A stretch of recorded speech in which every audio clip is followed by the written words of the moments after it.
ওকে, so এবার আমরা polymorphism সম্পর্কে আলোচনা করব।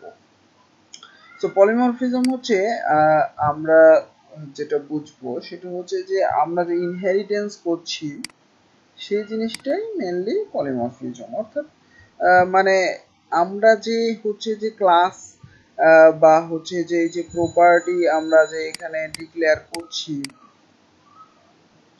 সাপোজ আমরা এখানে যদি একটা উদাহরণ দিই, যে আমরা যে যে ডিসপ্লেটা বানাচ্ছি এখানে, দেন আমরা ওভাররাইট করতেছি। সনের ক্ষেত্রে ডিসপ্লেটা ওভাররাইট করছি। আমরা চাইলে কিন্তু এখানেও আমরা এই জিনিসটা করতে পারি। যেমন এখানেও এখন আমি কিছু একটা লিখে দিই, ইকো, এটা হচ্ছে প্যারেন্ট, সাপোজ প্যারেন্ট, এটা লিখে দিলাম। এখন আমরা যে সনের ক্ষেত্রেও ডিসপ্লে ইউজ করছি চাইল্ড মেথড, এবং সনকে এক্সটেন্ড করে আমরা সেটা ডিসপ্লে শো করাতে পারছি।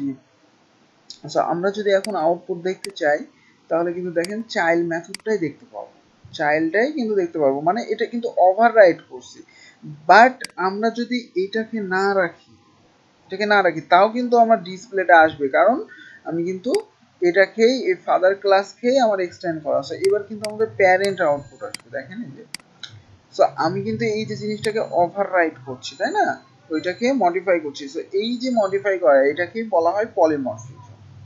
ঠিক আছে, এইটা কিন্তু আমি এটাকে কিন্তু আমি মডিফাই করতেছি সনের এক্সটেন্ড করে। সো ডিসপ্লে একই মেথড ইউজ করে আমি খালি ভ্যালুটা চেঞ্জ করে দিচ্ছি।